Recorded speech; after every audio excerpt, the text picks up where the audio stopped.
How to create a rectangle mask in Premiere Pro. Let's get into it.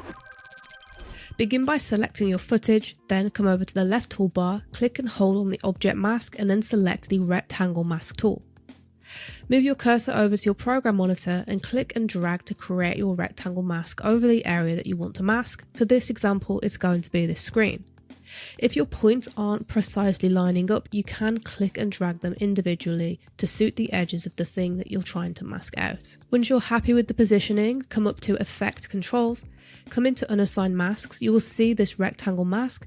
Under here there's a tracker. Click on this play button here and this is going to analyze the motion in your video. With that complete, you can then go ahead and add the effects to your mask. So for example, if I wanted the screen to be completely black out, you could drag your mask into opacity and invert this, and then you can have a completely blackout screen.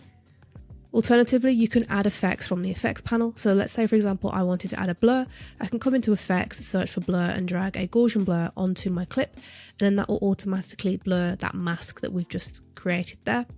You can obviously come into the effect controls and customize the mask further, such as the feather, the expansion, etc. And then also tweak the effect as well to determine how intense it is on your clip. So now if we click out of this and play this back, we can see we've created that rectangle mask and that's all there is to it.